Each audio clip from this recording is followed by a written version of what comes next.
Pilipino. Wala nga kayong isang proof na confidential funds yan.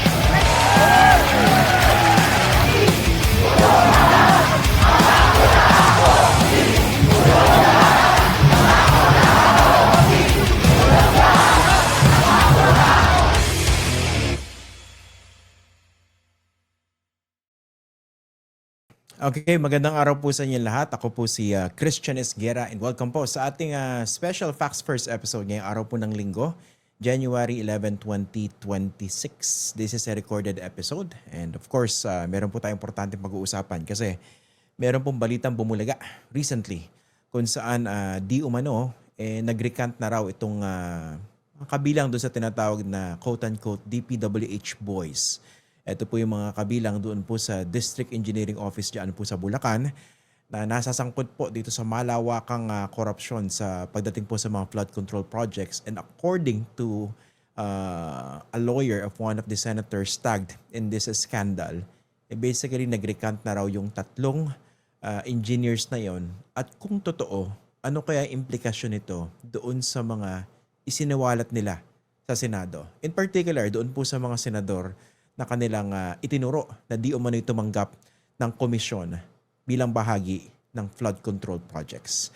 Ang makakausap po natin ngayong araw, siya po yung legal counsel ni Senator Joel Villanueva and of course he's also a collaborating counsel for former Senator Bong Revilla Jr. I'd like to welcome to our program si Attorney Mon Esguera. Magandang araw po, magandang gabi and thank you for joining us again dito po sa Facts First. Good evening sa iyo, Christian. At maraming salamat sa invitation mo. Sana'y makatulong ako sa paglilinaw ng mga tanong, mga issues na bumabalot dito sa flood control flood control project mess. And I hope that malilinaw nating mabuti kung ano talaga yung nangyari dito sa proceedings. Okay. So for the record, meron nag-undergo pa ng preliminary investigation si DOJ, tama po ba? Ongoing pa. Yes, yung submission ng mga counter affidavits ng respondents at least doon sa kaso kung saan kami nag-submit ng counter affidavit, ginanap noong January 5, no? At in the same proceeding before the panel of prosecutors, nag-submit din ng counter affidavits ang mga correspondents, no, ng butihing senador at pinayagan kami, pero ito yung nangyari the following day na pinayagan ng panel of prosecutors ng bawat respondent ay makakuha ng kopya ng mga counter affidavits ng correspondence nila. Okay. Sige. Linawin ko lang po, no, for the record, nag-recant po ba yung tatlong dating engineer ng DPWH? Sina Henry Alcantara, Bryce Hernandez at saka JP Mendoza. I think the characterization may not be entirely correct that it is an honest to goodness recantation. But if you have to look closely, especially insofar as the counter affidavit of Engineer Alcantara, you will see there statements that, to me, my assessment, virtually negates what he earlier stated first in the Senate Blue Ribbon Committee hearing, and the other is the affidavit that o sinumpang salaysay, a sworn statement rather, that he executed before concerning the delivery of certain SOPs to the good senator. Your client? Yes, my client. Okay. So linawin lang po natin. No? So hindi siya exactly recantation pero denial ito nila Henry Alcantara at saka ng dalawang engineers dun sa mga aligasyon naman laban sa kanila na taliwas sa kanilang sinabi sa Senado. Ganito ang dapat pagtingin natin diyan. No? Iba kasi yung sinasabi ni Henry Alcantara doon sa sinasabi ng dalawang engineers pa, no? Yung Mendoza at saka ng Hernandez. Ayan.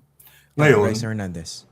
si Bryce at saka yung si JP are simply, in their counter affidavits, are simply saying, telling the panel of prosecutors that their earlier sworn statements, no, should not at all be utilized in the preliminary investigation of the case. Okay. Yung kay Engineer Henry Alcantara is totally different because you can highlight actually from his counter affidavit certain statements there that will show that he is actually denying to have received anything, no, at all from the flood control projects in question.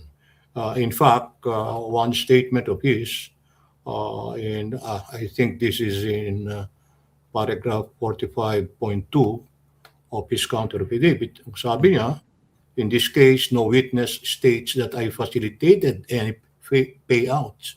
So that means that he is denying, in effect, that there was a payout. Not exactly as clear as it should be, but that's how he worded it. Sir, So, attorney, i-clarify ko lang, no? Because I also have a copy of this document that you're reading, no? Yung counter affidavit ni Henry Alcantara. Para sa mga viewers natin, sa 45.2, paragraph 45.2, yung exact words, no? In this case, no witness states that I facilitated any payout. Tama pa, no?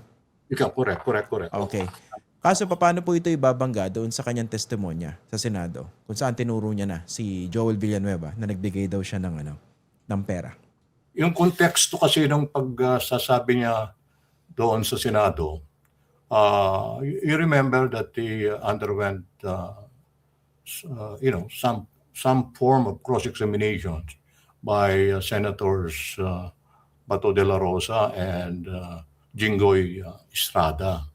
The main point that we stressed in the counter affidavit of Senator Villanueva is that Senator Villanueva, based on record, based on previous Senate deliberations on the budget of DPWH, has been vocal, no, against flood control projects. The other is this. In the video clip, actually, the pertinent video clip, no, was shown in another TV program where Engineer Alcantara said that the good senator never asked for any project. He never even asked specifically, no, for a flood control project. But what he has been asking for is Multi-purpose buildings. budget for multipurpose hall. Ngayon, sinabi niya na siya lamang at kasama allegedly si Yusek Bernardo ang gumawa ng paraan para magawan na kahit papaano makapagbigay ng I think 600 million worth of project from the unprogrammed funds to Senator Joel Villanueva, which the senator never asked from them. Okay. Clarify ko lang po yung mga binanggit ninyo, no? Anong tugon nyo rin sa argument na just because hindi siya hiningi ni Senator Joel, hindi ibig sabihin na hindi siya nakatanggap? Pwede mo ring masabi yun. Pero ang sinasabi ko ngayon, na nakalagay, nakasaad naman doon ng malinaw sa counter affidavit ni Senator Villanueva, meron siyang testigo na ipinroduce na kasi ang testimony ni Engineer Alcantara, yung pera, dineliver niya supposedly sa bahay sa Bukawi. Pero ang pagkakasabi niya, ibinigay niya sa isang aide ni Senator Villanueva at ang nagngangalan daw Peng. So hindi niya even kilala kung ano yung kung sino si Peng. Basta pinag-iwanan niya ng pera, 150 million. Iyon ang nasa sa sinumpaang salaysay niya, ang sworn statement. Sa kabilang banda naman, allegedly kasama si JP Mendoza nung delivery na yon, pero hindi naman kaharap si JP Mendoza nung supposed delivery. At wala siya therefore personal knowledge. So, ang sinabi sa kanya, according to him, ni Engineer Alcantara, binigay personal ni Engineer Alcantara yung 150 million kay Senator Joel. Malaking pagkakaiba. Isa, si Engineer Alcantara, sinabi niya, binigay niya doon kay Peng. Ito namang si Engineer Mendoza, sinabi niya, nasabi sa kanya ni Engineer Alcantara, ibinigay diretso ni Engineer Alcantara yung supposedly SOP diretso kay Senator Joel. So magkaiba kung sila yung tumanggap Oo. based on the allegation. Pero ang tanong ko po, malaking pagkakaiba eh. Malaki. Opo. Hindi po ba mas maganda ko i-produce si Peng, yung alleged aid? Hindi, nag-execute siya. Nag-execute siya ng affidavit in support of the counter affidavit of Senator Joel. Na hindi siya nakatanggap? Oo, hindi siya nakatanggap.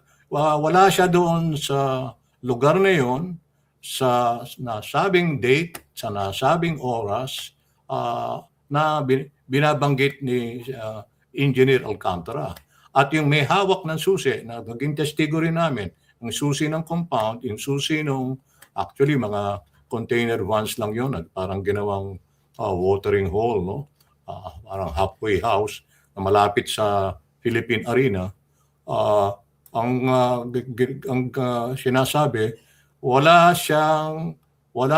hindi niya binuksan, walang tumawag sa kanya, hindi niya nakita doon sa mga pagkakataon, oras, araw na sinasabi ni Engineer Alcantara. Si Engineer Alcantara, siya may hawak ng susi. Opo. So hindi niya Oo. Of course, itong allegation dapat ang magpapatunay dito. Yung burden of proof na doon po sa nag-aakusa, hindi po ba? Pero that's in the ordinary course of things. That's it, no? Kami naman, what we are all after, Christian, yung katotohanan lamang eh. Wala namang kaming tinitwist na anuman dito. Okay. Kaya very vocal at emphatic dito si Senator Villanueva sa kanyang denial, at meron siyang 2 testigong magpapatunay na walang nangyaring delivery at hindi kailanman tumanggap ang nasabing tao na pinangalanan na Peng ng pera para sa kanya o para kay Senator Villanueva. Opo. So kunwari meron CCTV camera doon sa area na yon, kumbaga confident siya na wala talagang dumating na tao doon para magbigay ng pera. Wala kasing CCTV kasi bukid yun eh, no? Bukid, okay, yun, sige. pag-aari ng Jesus is Lord movement. Okay. Na tinayuan lamang ng parang, hindi naman talaga rest house eh. Parang, parang sinasabi ko, parang halfway house lang eh. Okay. Tapos yung isa po rito, yung basically, so walang CCTV. Pero syempre may paraan din yung gobyerno para makita kung merong na-deposit sa account related to Senator Joel na pag pinagsama-sama, kunwari lang, baka may nag-deposit ng 150 whatsoever. So confident din kayo na wala talagang pumasok na pera kay Senator Joel? Wala. Na ganun halaga? Wala. In fact, ang pagkakaalam ko, yung sa case build-up na ginagawa nila, naghanap pa sila ng properties that in the name of the senator. Wala naman silang nakita. At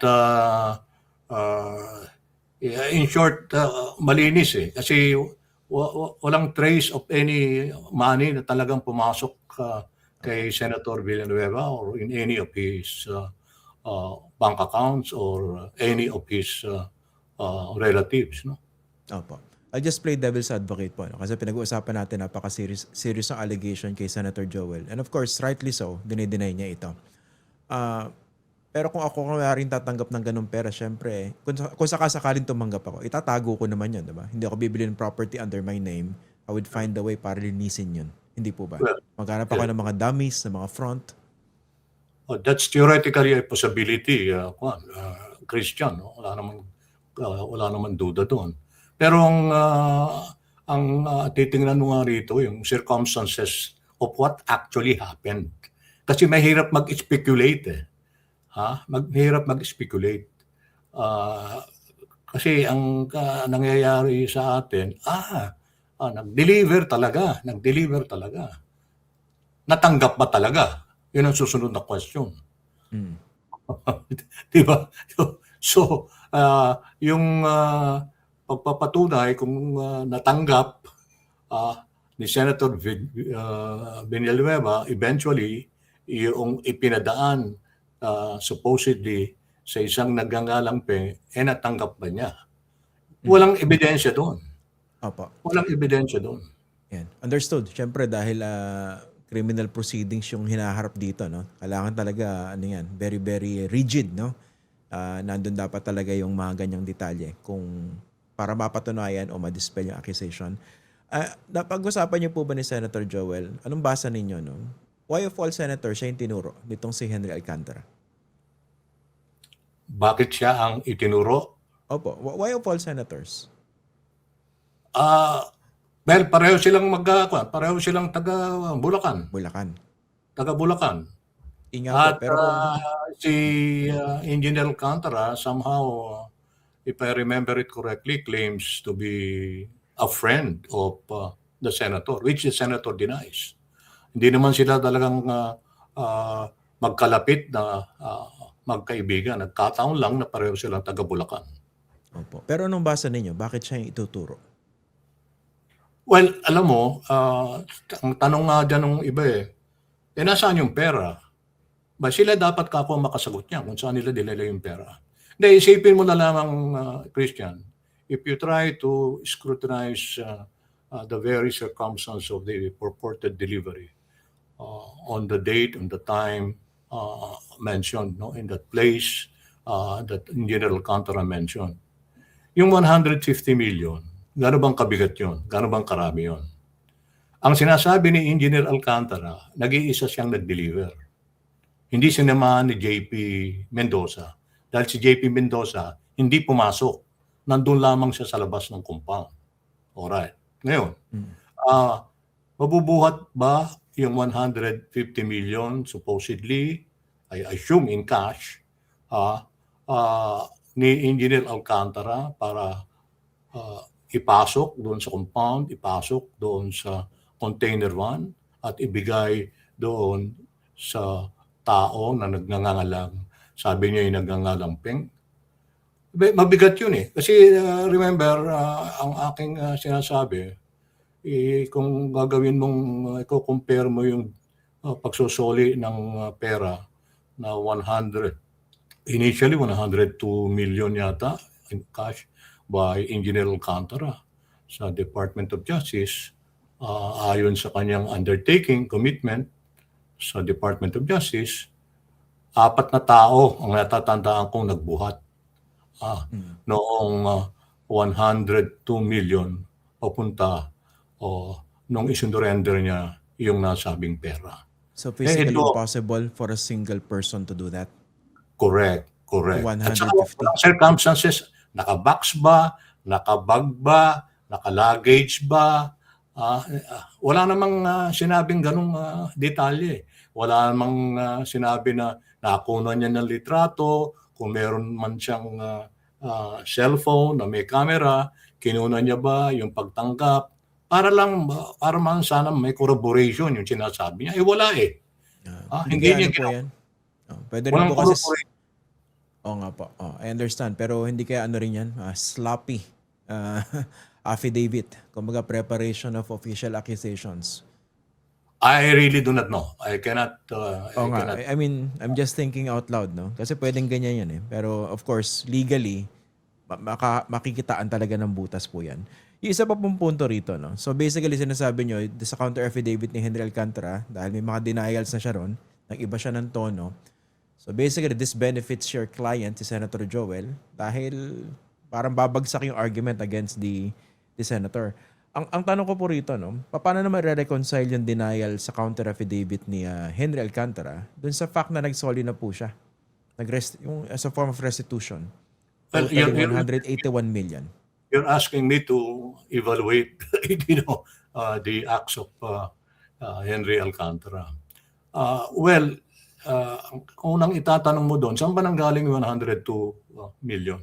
At meron pang sumunod yatang mahigit 70 million. Yung sinoli niya 110 tapos 71 million, totaling 181. Okay, that's it. So, saan nanggaling yun? Kaya nga nung tinatanong ako kung saan napunta yung pera, ay sila lamang ako makakasagot niyan. Hindi, ang point ko pa ganito. Talagang sila makakasagot niyan. Pero ang point ko, hindi ko naman sinasabi na dito nang galing yung or yung binayad niya kunwari sa ibang mga senador. I don't know. Ang point ko po rito, kumbaga meron siya admission kasi merong restitution, hindi po ba nag-sorry siya ng pera. Tapos ngayon, nagde-deny siya ng role niya sa flood control. So how would you, anong basa niyo doon? Nag-sorry ka ng pera, tapos nga nagde-deny ka. Alam mo, ang pagkakatanda ko kasi, admitted siya sa Admitted siya yata sa Witness Protection Program. No? At despite that, meron siyang parang memorandum of agreement that he executed with the Department of Justice to actually help the government in the investigation of the illegal acts concerning flood control projects. But despite this memorandum of agreement, he still made these allegations that we've been talking about early on in his counter affidavit that he submitted during the preliminary investigation. Alam mo, ang may problema rito, hindi naman DOJ mismo eh. Of course, DOJ will eventually resolve the preliminary investigation, no? Whether it finds prima facie evidence with certainty of conviction or whether or not it will find basis that there is really no such prima facie evidence. Ang problema rito is yung NBI. NBI ang complainant dito, Opo. Christian eh. So, yung NBI, sa tingin namin, pinaghalo-halo na yung mga ebidensya at para bang ang nangyari, pinailan lang nila, gumawa sila ng parang senaryo na ito, mga taong ito ay involved dito sa mga anomalyang ito. Pero kung titingnan mo, kasi kung titingnan mo, makapal din yung submission ng NBI, yung complaint affidavit. Yung affidavit tungkol doon sa 150 million, alam mo bang nakabaon sa ilalim yung kay Engineer Alcantara? At ang pinag-uusapan lamang supposedly dito, 6 na bagong proyekto at isang proyekto lamang ang subject matter of the complaint that was heard in the preliminary investigation last January 5. Meron pang 5. Meron pang 5. Kasi ang gagawin yata ng NBI, if we read their intended actions correctly, iisa-isahin nila per contractor. Ang proponent doon sa nasabing naunang sinagot ng Senator Joel sa counter affidavit niya, isang Jonathan So. At ang kanyang purported SOP, 1%. Na kinumpit 1%. ninyo rin sa counter affidavit na hindi mag-a-adapt na sa allegation. Tama? Yeah, correct. Tama.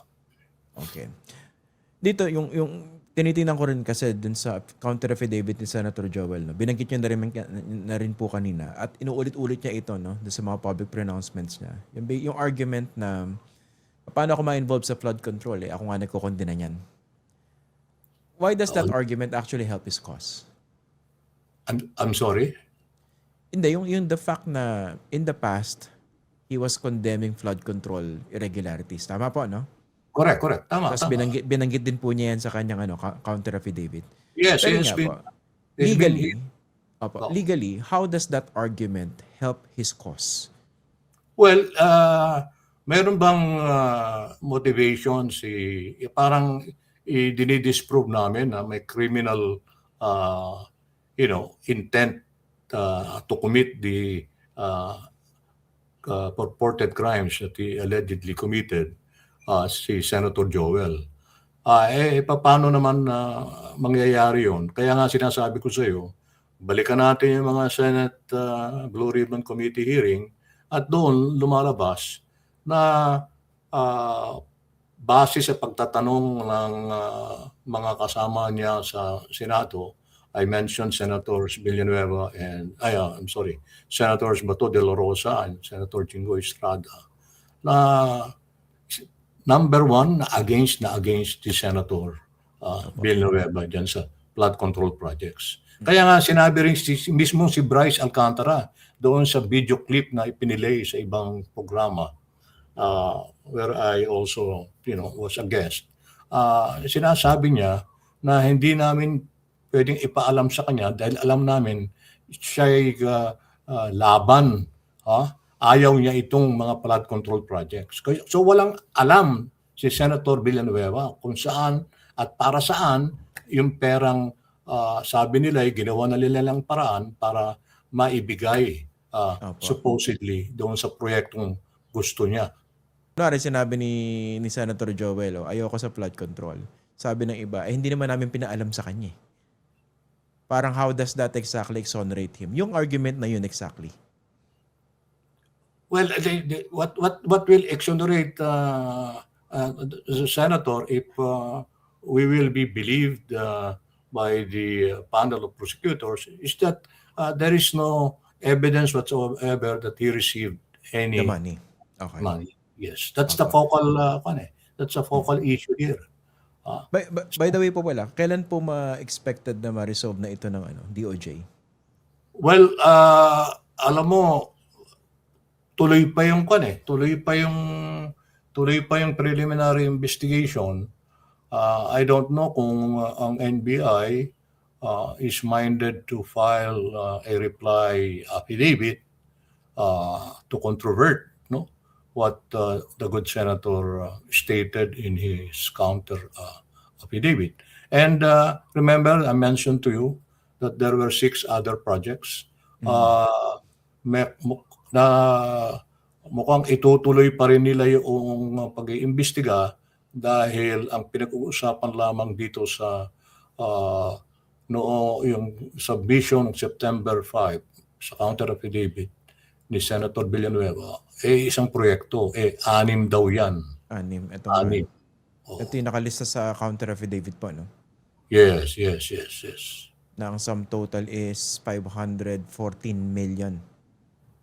Yes, and then the attribution of what the participation supposedly of the good senator is only 1%. 1%.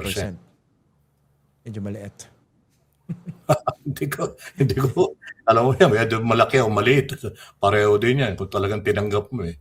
Ang problema dyan, wala ngang ebidensya, walang salaysay na kung ano man na nagpapatunay kung magkano eksakto, kung sino ang nag-deliver, kung sino ang tumanggap, kung kailan i-deliver, at kung saan i-deliver yung nasabing 1%.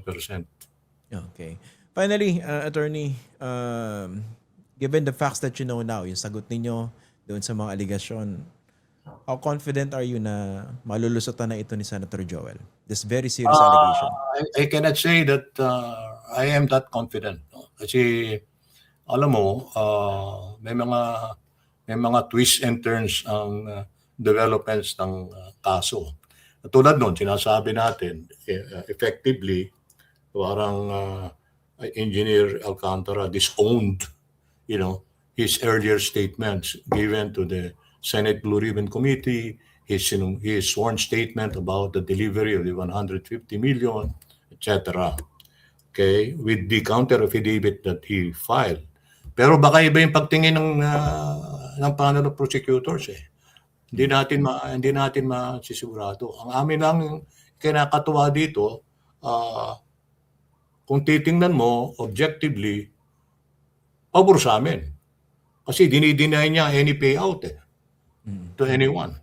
No evidence or no witness whatsoever. As you read earlier, no? As we mentioned rather earlier. Okay. Pero kasi nga, may iba rin pagbasa rito. Paano kung mag-supplemental siya, whatever, no? Anyway, sabi niya, no witness states that I facilitated any payout. Pero what if he says, I made the payout, di ba? Again, kunwari, mag-iba na naman ang tono. Well, yun ang problema dyan sa mga testigo na yan. Kasi kung nag-execute ka dati, may supplemental ka, magsusupplement ka na naman para baguhin mo yung kung ano yung nasabi mo nung pangalawa o nung pangatlo, etc. Tama sa credibility. Oo, tatamaan yung credibility nila So, at saka kung talagang totoo yan, simulat sa poll dapat consistent na. Sila nga mismo hindi nagkakasundo. Alright, hindi sila nagkakasundo. Nung binanggit ni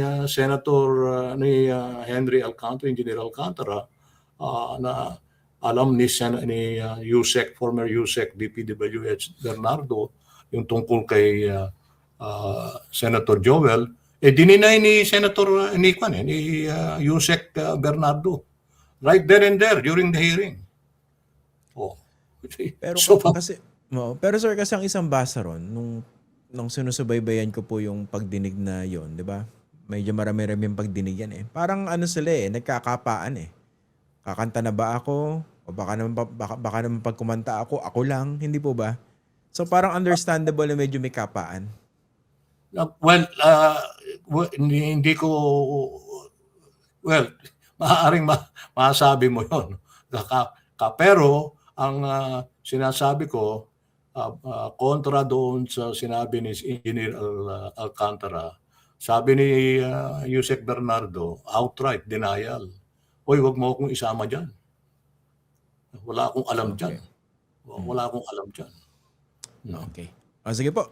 Attorney Ramon Esguerra, thank you very much for joining us tonight dito po sa Facts First and for answering our questions. Thank you, Christian. Long time no see.